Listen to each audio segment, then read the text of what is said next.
requires the sacrifice of a certain amount of individual idiosyncrasy, and that's a fundamentally conservative claim. It's like, you should do what everyone else does, unless you have a really good reason to vary. It's a good rule. It's like, you do what people have done throughout time.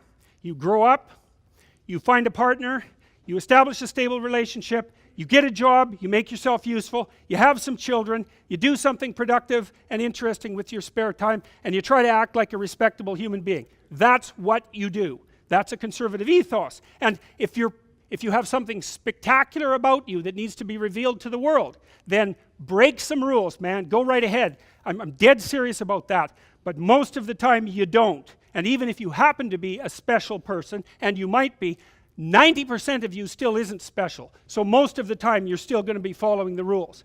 And the rules aren't there to oppress.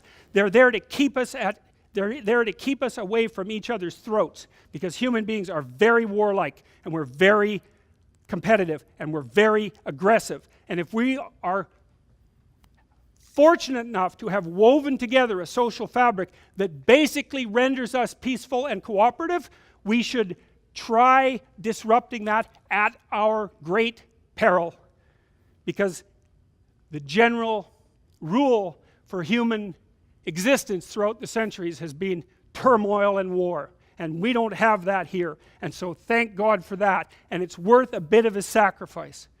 Next,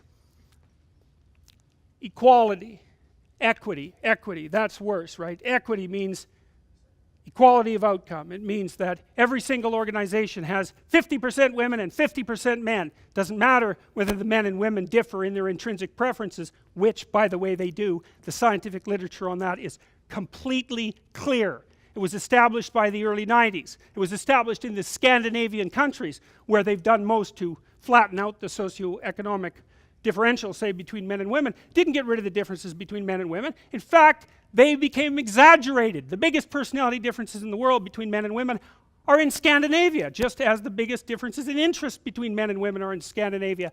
Because when you get rid of the sociocultural differences between men and women, the biological differences don't disappear, they maximize. How else could it be? And as I said, the literature on that is clear, and the way that the postmodernist radicals react to that is by criticizing the scientific method itself. On their computers, which only work, of course, because the scientific method actually works.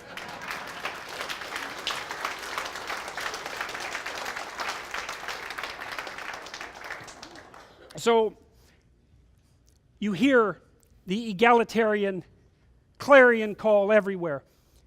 Everything should be equal. Everything should be equally distributed. We should strive for equity. It's like, wrong. Especially if you're a conservative. Wrong. What we want are just hierarchies of competence. Not everyone's a neurosurgeon. You know, if your father has a brain tumor, you probably want a hierarchy of competence for neurosurgeons, so you can pick the one that's the best, so that he might not die. That's what a hierarchy of competence is for. For the postmodernists, there's no hierarchy that isn't based on power. Well, because they think the world runs on power. And that's why they're willing to use power to get what they want, because it's the only thing they believe in. But a valid hierarchy of competence, it's, God, we need those things, man. We need the best plumbers. We need the best contractors. We need the best carpenters. We need the best lecturers. There has to be a hierarchy of quality, and not only so that we know who the best are and can reward them properly, but so that we can reward them so they keep being the best.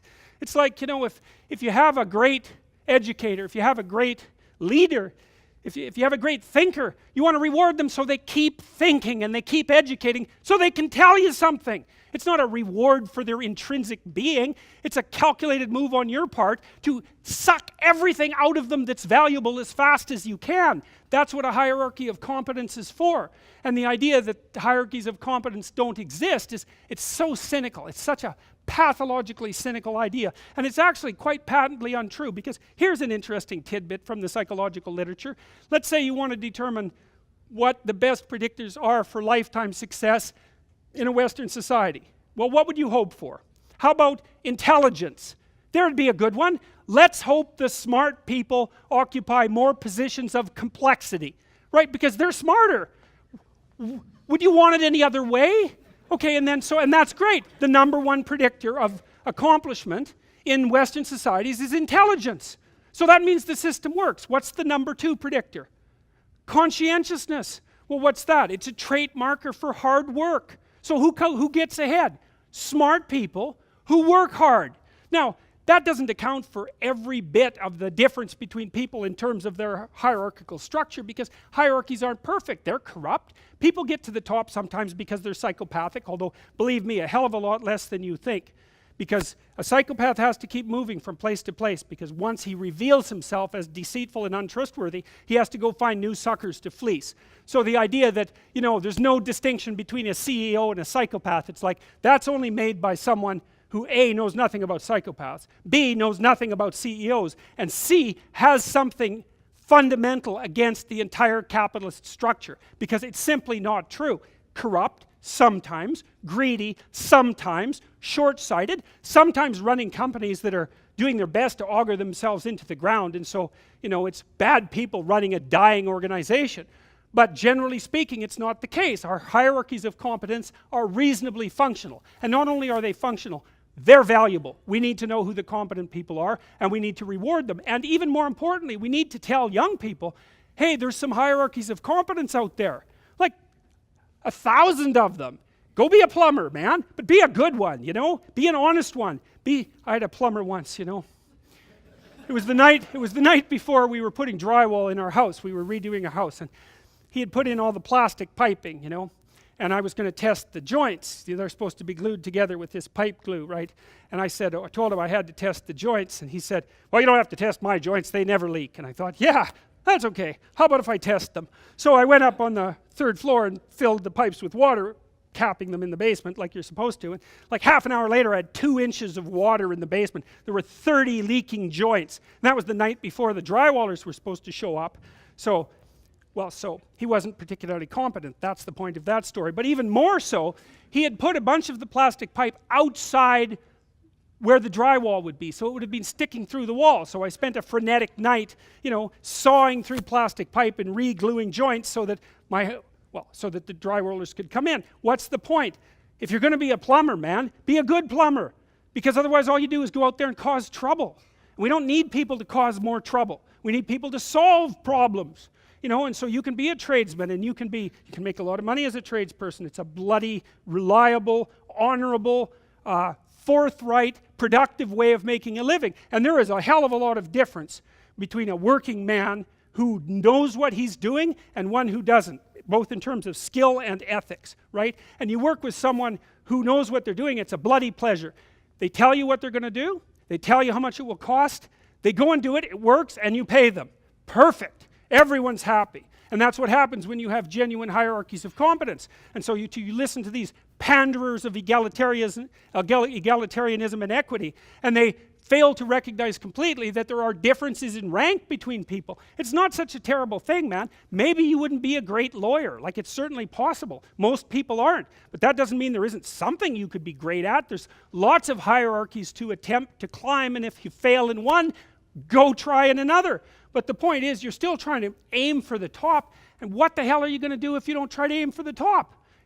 Flap about uselessly and whine about your life? It's not helpful.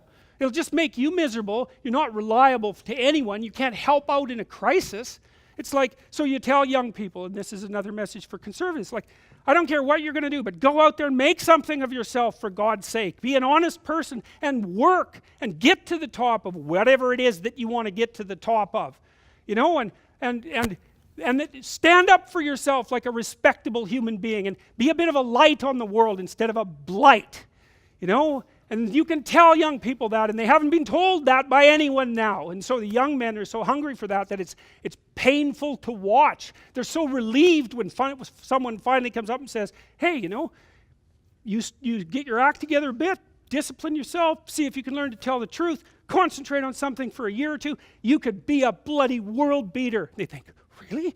That's possible? Wow, that would be interesting. That might make life worth living. It's like, yeah, it might. So why don't you go do it? That's what the damn universities were supposed to be teaching people, and they've forgotten that. I went to Harvard a month and a half. I used to teach there, and I talked to a bunch of students, and I told them, it's not easy to get into Harvard, you know. Like, you're a valedictorian if you're at Harvard. And not only are you a valedictorian, you're way better than most people at least 2 other things, or you don't get in. And so, like, it's, I don't know what the acceptance rate is, like 5%, and believe me, not everybody applies, so it's a very selective school. And so why am I saying that? It's like, these are high quality kids. So I told them what I just told you. It's like, here you are at Harvard. It's like, get yourself educated, man. Read some books, learn to talk, learn to think, make yourself into something. Get the hell out there and make the world that put you here happy that you were put there in that great institution. You know, and they came up to me afterwards and said, God, I wish someone would have told us that when we were in our first year. It's like, Jesus, why didn't someone tell them that? For God's sake, it's supposed to be the greatest university in the world. Is it so difficult to figure that out? Well, it is, if that isn't what you want to have happen in the university. You want to make cringing milksops who whine about being victims while they're going to Ivy League institutions. Jesus, it's pathetic.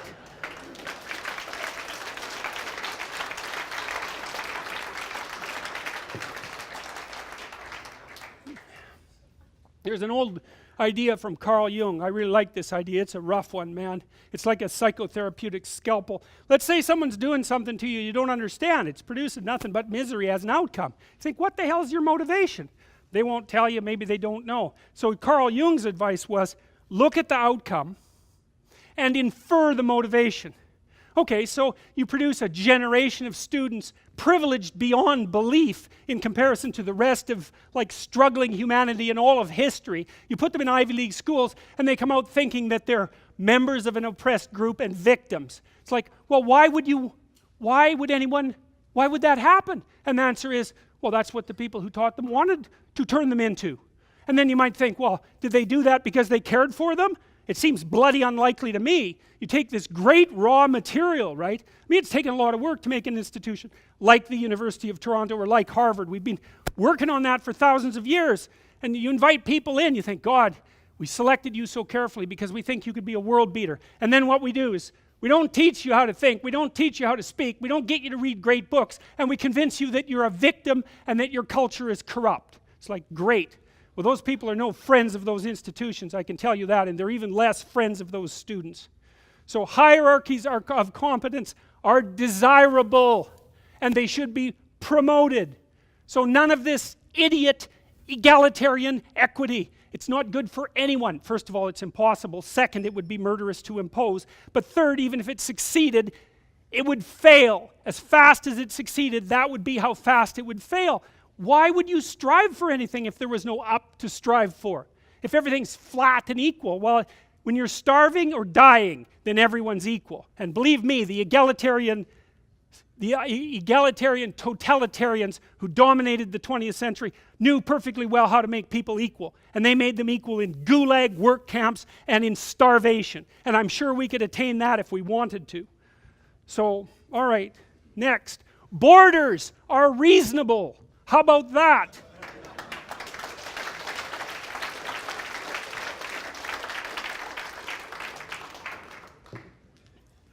The law is the border that stops someone from stealing your laptop. And if it's an Apple laptop, well, it's the sort of laptop that a social justice warrior would carry. And then the social justice warrior is going to be very irritated if you happen to purloin their laptop. And then you might point out to them, you know, it's a border that protects you from having that thing taken. And they say, well, the border should be open. It's okay, man, no problem. You hand over that laptop right now. And everything else you own too. If you don't like borders, and you can get rid of the damn walls in your house, and you don't need doors on your bedroom either. And we can keep an eye on you whenever we want. And so much for borders. One of the things that really differs between liberals and conservatives, between the left and the right, is the right likes tight borders between things.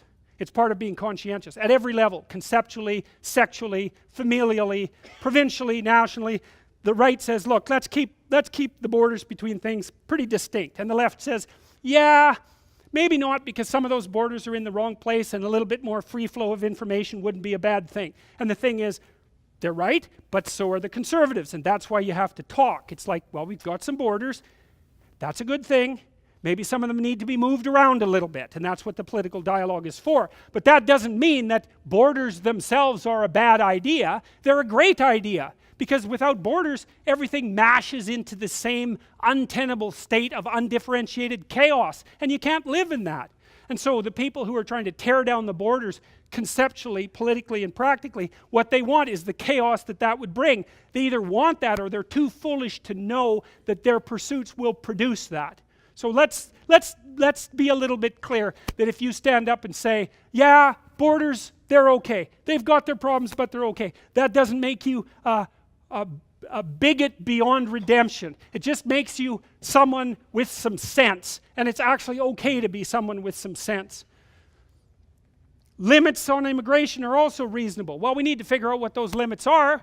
And that's what the bloody political dialogue is for. But the fact that it should be limited to some degree is also reasonable. Otherwise, why not just open the borders and let everybody come in? Well, the reason you don't do that is because a complex system cannot tolerate extensive transformation over too short a period of time. Now, you want immigrants to come in, especially if they're the sorts of immigrants who are likely to contribute properly to the success of your polity, and lots of immigrants do that. I mean, I think the vast majority, for example, of entrepreneurs in the United States come from the Indian subcontinent. So great, you know, bring them over. They're highly educated, they're extraordinarily productive, they make lots of new businesses, and then they pump money like mad back into India. Good deal. But that doesn't mean that we have our arms are open to everyone immigration policy, because it's complete rubbish. All that means is you're not thinking about it. So, and here's a coda to that for conservatives. Here's something. I've been thinking about this a lot lately. It should not be assumed that citizens of societies that have not evolved functional individual rights predicated polities will hold values in keeping with such polities. So we could say, look, there are a lot of countries in the world that are not governed well. The vast majority of them, right? And they've been not governed well forever. And to me, that means that there's something wrong with the values that are held collectively by the people who've established those polities. Well, you shouldn't be naive and assume that merely because you move them to a new country, they're going to let their innate democratic longings flourish. It doesn't work that way.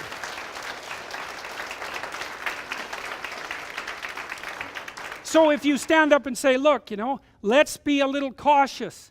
Let's make sure that we don't transform our society so rapidly that we lose what we have. Let's be careful about that. That doesn't mean that you're a morally reprehensible demon. It just means that you're conservative, and it's a reasonable position to hold. So there's no sense in apologizing for it. Now, that doesn't mean you get to, like, hide your bigotry under a mask of moral virtue, you know. The discrimination issue is quite clear as far as I'm concerned, so that's associated with bigotry. If you have two people who are applying for a job, you should pick the one that's most qualified and not pay any attention to any of the other attributes of the person that have nothing to do with the job. Okay. Right. I think we figured that out in about 1965. Now, we're not doing it perfectly, you know, but it's not that much later than 1965, and our society, particularly in Canada, is pretty damn open. You can come in here, and if you work hard, and if you're fortunate, you don't get sick, and God smiles on you, so to speak, you can be successful. There's still prejudice, unreasonable prejudice and discrimination, but our society is not, as the radical egalitarian equity promoters have it, structurally racist, bigoted, and misogynistic. No. Not only that, just so you know, there was a recent review published, and I mean recent, 2017, looking at that damn literature on unconscious bias. And I knew the literature to begin with. There is no evidence that unconscious bias can be measured properly, not reliably. There's also no evidence whatsoever that if you do measure it, and you can't very well, that it does any better job of predicting actual, say, bias and prejudice than just tests of attitude. So the notion that our culture is somehow structurally misogynistic and racist, and the reason for that is because of the unconscious bias of the monsters who are running it, is well, maybe it's not wrong, but I can tell you one thing about it. It is not a scientifically justifiable proposition, and that's what it's being passed off as. And I place that firmly at the feet of the social psychologists, which social psychology happens to be a fairly corrupt discipline, by the way, and the people who invented the implicit association test, which measures unconscious bias, because they have not come out publicly to the degree that they should have and said, our test, which was for experimental purposes, is being misused politically. You know, your damn judges now, because of federal fiat, have to undergo mandatory unconscious bias retraining before they can sit on the bench. And so you don't think that's political re-education, it's because you're not paying attention. And there's zero evidence that it does what it's supposed to. And I would also recommend to all of you, if you happen to be in a workplace that introduces diversity training or unconscious bias training as a mandatory requirement, you tell them in no uncertain terms that you are not participating in a process that deems you bigoted and misogynistic without evidence of that being the case. And if you trot off to the training, then you've just agreed that that's who you are. And believe me, once you've agreed to that, man, you'll be agreeing to a bunch of things you don't want to agree soon afterwards. So it's time just to put a stop to that. Enough of that. None of that unconscious bias retraining, especially not the mandatory type.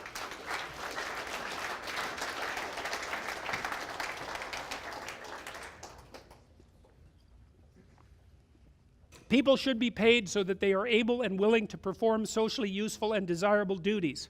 Okay, so the radical leftists, they react to me this way. They say, well, you hold a position of privilege and power. And I think, first, you don't know a goddamn thing about me, and you have no idea how I got to my position of privilege and power. And it was no birthright, I can tell you that. I was a small, like, thick-glassed, intellectual, what do you call that, athletic child. You know, I was a year younger than my peers. I suffered plenty of, what would you say, trouble for my loud mouth and my intellect when I was growing up, you know. I had my struggles. I'm not complaining about it. The point is that you can't attribute privilege to a class of people. You know, and you can't attribute power to people who happen to occupy a position of competence and authority either. There's some possibility that they occupy that because they worked hard, and were fortunate, let's not forget about that, and had some good social support, and didn't have some horrible disease, thank God. But you can't just make the case that the position is there as a reward. It's not there as a reward at all. It's there as a consequence of the person offering something valuable to those who want to pay for it. And the reason you pay for them isn't to reward them. It isn't so that you give them a pat on the back and say, well, you're a good person and you deserve this position. It's because you're saying to them, produce. We find what you're producing of value. And so we're going to give you what you need in order to be motivated to keep doing it. But it's not because we like you. It's not because we respect your rights. It has nothing to do with equity. It's we're trying to get every goddamn thing we can from you as fast as possible. And we're going to pay you to do it. And so people deserve their damn pay. And the reason they deserve it isn't because it's a reward. It's because that's how you get productive people to do things that are difficult and time-consuming and that perhaps they wouldn't do on their own accord, to continue doing them so you can benefit from it.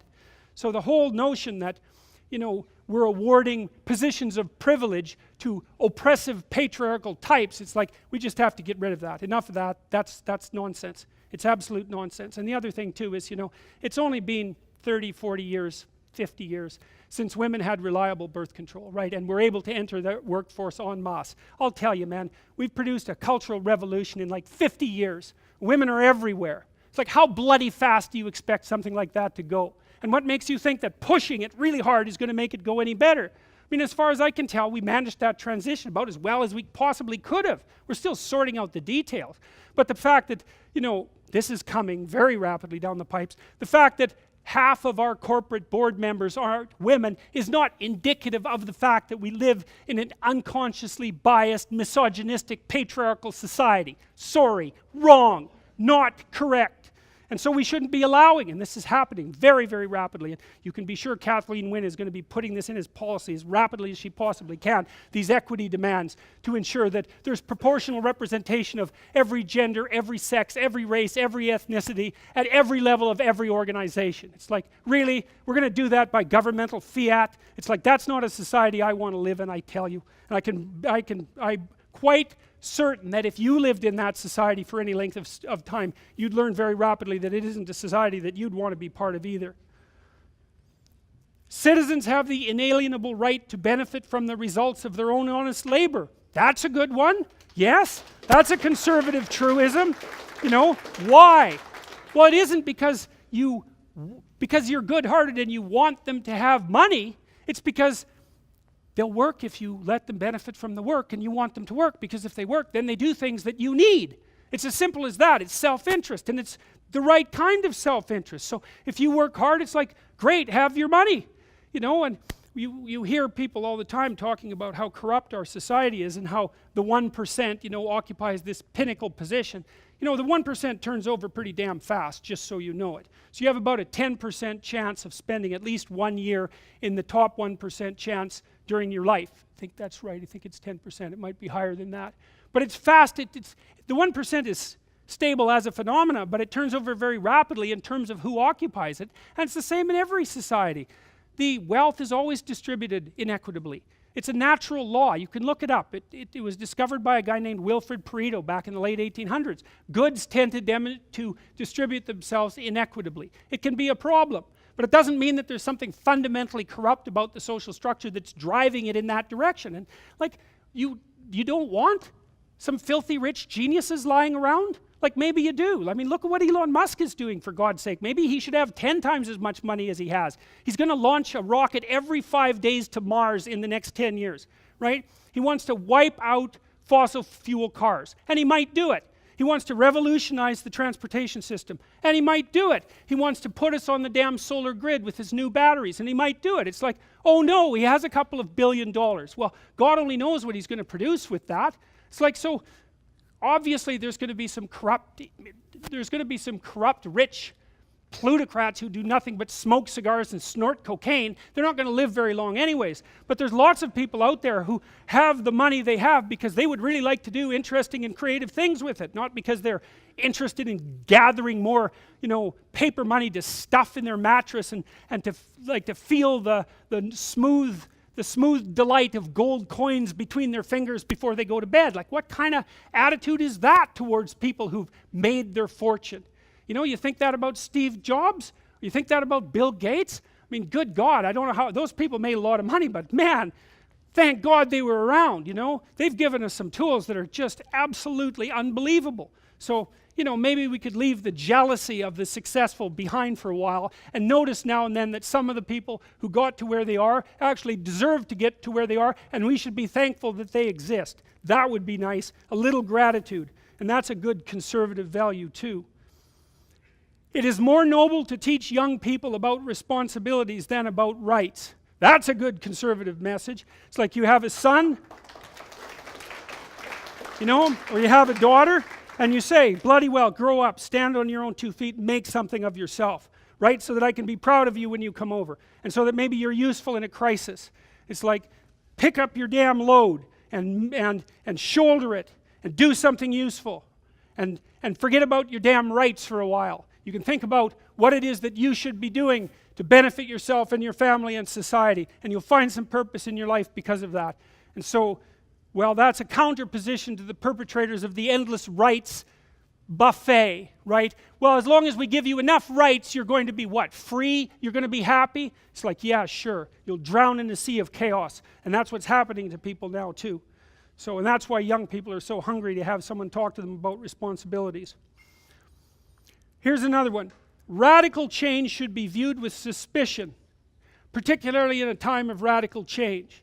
Okay, there's never been a time in the history of the world where things are changing as fast as they are now. And not only are they changing fast, the rate at which they're changing is increasing. Like, we're moving fast forward at such a rate that it's unbelievable. You can't even keep up. I don't care what discipline you're in. It's like, it's not so bad to have some people putting their feet in the ground, they're digging their heels in and say, look, we got a lot to swallow already. We got a lot to chew on and digest. Let's not muck about with everything that's worked so far. What has worked?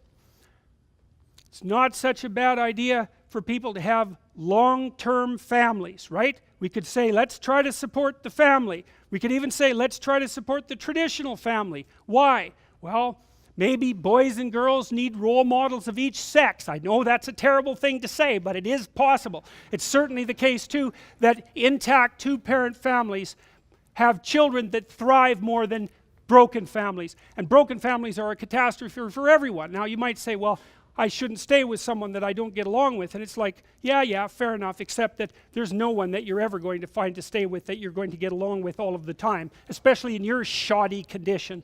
And so you're lucky that anybody will put up with you for a week, much less your whole life. It's like the point of marriage is to tough it out. And you don't tough it out for your happiness. That's not what you're in there for. You tough it out so that you have someone to tie the rope of your life together with it. You have a chance to tie the rope of your life together with the rope of someone else's life, and to make it strong, and to make a place that children can have some security and some encouragement, and thereby contribute to the future and pay for the miracle of your birth and your own raising. That's why you get married. And there's no reason that conservatives can't stand up and say, look, we're willing to tolerate alternative family arrangements, but when you start making the claim that the traditional family unit is just another construct and that it's not something fundamental to our polity, it's like you've taken your damn argument too far. First of all, you have no evidence whatsoever for that claim, and there's plenty of counter evidence. So one of the things the postmodernists basically say is, every time you stand up for something, you're also standing against something. It's like, yeah, that's true, but that doesn't mean that you shouldn't stand up for things. And I think if there is something that conservatives could agree on that we could stand up for, it's the nuclear family. Now exactly how that's going to play out, I don't exactly know, but it's not anything to be ashamed of to say, well, it kind of looks like that structure's worked quite well for the entire duration of mankind, and so maybe we mess with it at our peril.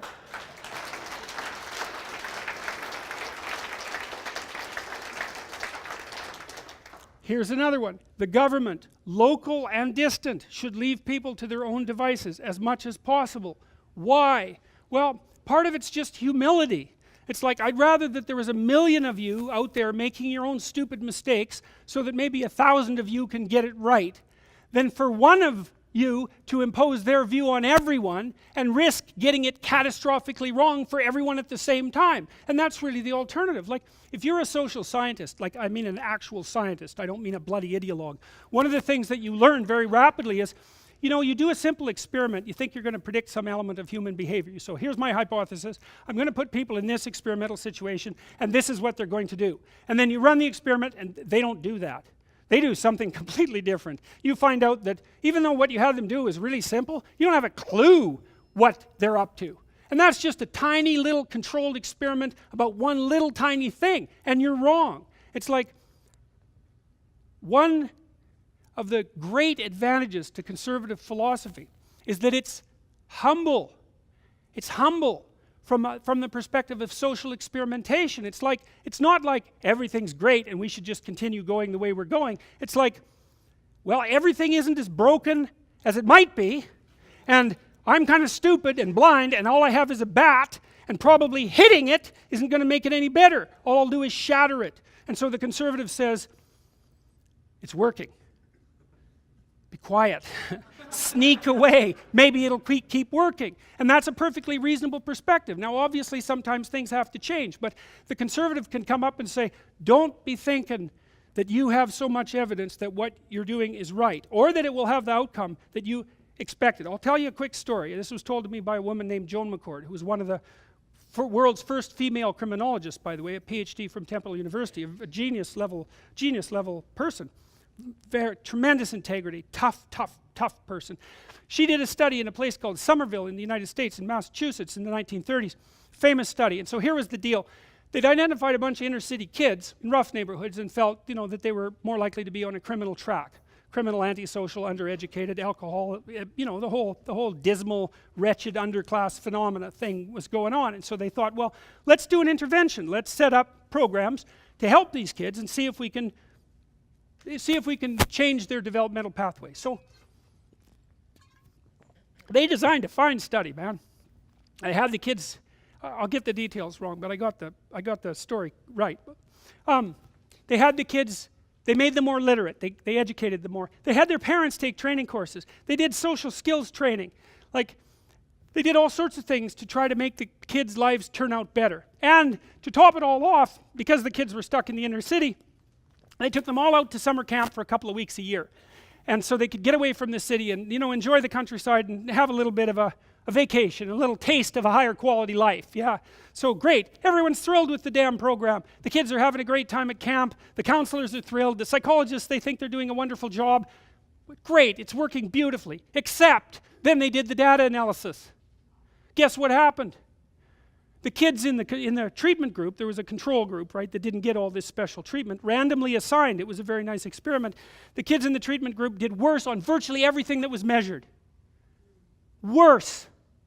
Why? Don't put antisocial kids together in the same camp for 2 weeks during the year. Right, right, because what happens is that the bad kids teach the slightly less bad kids to be worse. It's a well-documented phenomena. That's why what happens in prisons happens in prisons. What we do with criminals is the worst thing you could possibly do to criminals if you don't want them to continue to be criminals, except for the fact that you keep them in there till they're old enough, generally speaking, so they're less likely to engage in criminal activity. But what was learned from the Somerville study was, don't be so sure your good intentions are going to produce the results that you intend, because they probably won't, and they probably won't for reasons that you never even imagined. And the other one was, don't group bad kids with good kids on the assumption that the good kids will make the bad kids better, because that isn't what happens. What happens is the reverse. If you put 2 or 3 bad kids with a bunch of good kids, then the good kids get worse. The bad kids don't get better.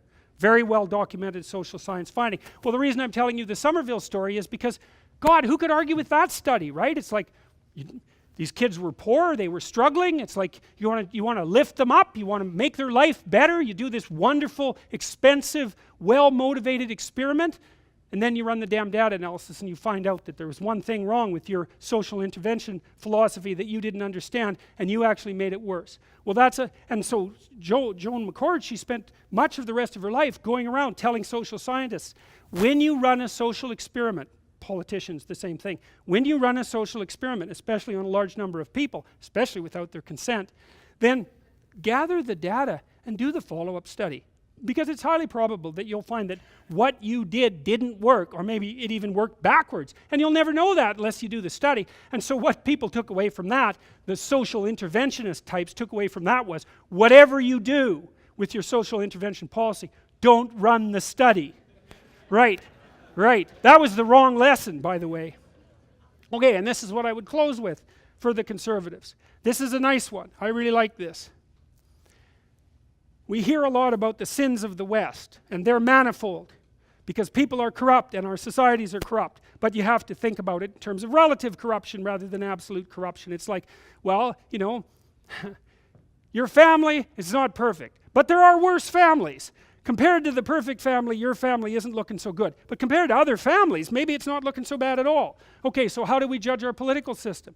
Well, we don't judge it by the dreamlike, ill-informed, ideologically motivated, pathological utopias of the radical left, or the radical right for that matter. We saw what happened in the 20th century when you do that. That is a very, very bad idea. And you know, there were tens of millions of people that died in the 20th century demonstrating just how bad an idea that was. And you'd think we would have learned that, but we didn't. What you do instead is you take a look at your country and you think, okay, how's it doing compared to other countries, other actual real countries? And maybe you look at a variety of different indicators, because that's what you do if you're careful. And if it happens to be hovering up near the top, then you think, well, might be just the grace of God, might be just good fortune, but it is possible that we've got something right, and that we shouldn't muck around with it too much, and that we should have some gratitude for it, instead of assuming that the proper comparison is whatever heaven that you happen to be able to dream up that you would love to impose on other people without their cooperation and without their will.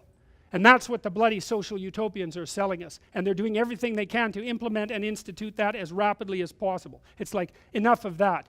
We've had enough of that. Like the reason I got into this to begin with is because I started studying totalitarianism when I was about 13, but I really started to study it when I was about 22. And I spent like 20,000 hours reading and writing about totalitarianism. 3 hours a day for 15 years. That was the first book I wrote. It just about bloody well killed me. It's horrible stuff. And you know, I was curious about what the hell had happened, not only in Nazi Germany, but then in Stalinist Russia and Maoist China, and in the Cold War. It's like, what the hell were we up to? Why were we doing all of that? I was trying to figure it out. It's not a pretty sight. Well, a lot of that's driven by this insane utopian vision. It's not a place we want to go. We want to accept the flaws in our system with some humility and some desire to improve things. But good God, you know, the 20th century was a dreadful bloodbath. It was a horrific 100 years. And we should have learned. We should have learned. Arrogant utopia turns into hell. That's what we should have learned. And yet we have people, plenty arrogant, purveying utopias left and right and saying, hey, look, the utopia hasn't come yet, and the reason for that is you're a misogynistic bigot. And if you don't believe that, and I can't measure it by asking you, or even note any observable behavior on your part, then I'm going to infer it, or I'll give you an unconscious bias test that doesn't even measure what it's supposed to measure. So you're a damn misogynist and a bigot, whether you know it or not, whether you want to be or not, and whether or not the evidence suggests that you are or not. So no, we're not going to sell out our society to utopians of that sort.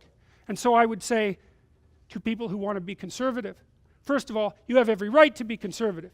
And there's nothing wrong with you for being conservative. And second, it's like it's time to get the hell organized and push back and get that 5% of hyper-educated, resentful, utopian dreamers who would like to bring the whole goddamn civilization to its knees out of the systems of power.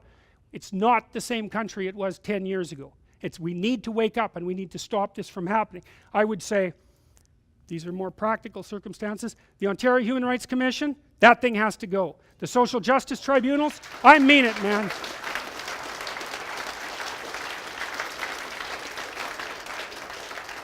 That thing has to go. That thing has to go. We need to pay a lot more attention to what the faculties of education are teaching teachers, because they are transforming the elementary school and the junior high school and high school systems into nothing but propaganda machines for radical postmodernist doctrine. And if you don't believe me, you just go look it up on the web and see what they're attempting to impose.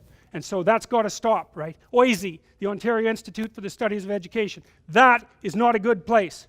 They need to be held accountable for what they're doing. They're supposed to be studying how to educate children more effectively and faster and cheaper and better, and that isn't what they're doing. They're producing people of the most radical and resentful sort to get a handle on the minds of children as young as they possibly can, and that's the doctrine. I'm not making this up. It's actually quite intelligent if that's what it is that you're aiming for, and that's got to come to a stop. And I don't know, there's more that needs to be done too. The whole bloody human rights establishment has to be retooled because it's working at counter purposes to itself. It was probably a mistake back in the when was it? It was probably a mistake to introduce the damn Bill of Rights into Canada to begin with. It was probably a legislative error that we're paying desperately for now. But anyways, those are more specific things, and those are more opinions of mine. So you can take them or leave them as far as I'm concerned. But these 12 points that I made, as far as I can tell, you know, those are reasons to be conservative. And they're not reasons to be ashamed of it. And if you're afraid of speaking your mind as a conservative, well, stumble a bit. Make a few mistakes, man. You're going to make some mistakes. You're probably, you know, not as articulate as you might be. And believe me, there's lots of things you need to know. But if you start saying what you think carefully, people will correct you and you'll get better at it. And you better start doing it, because the situation that we're in, I think it's worse than it looks. That's how it looks to me. So, anyways, that's all I've got to say about that. So, thank you for the invitation.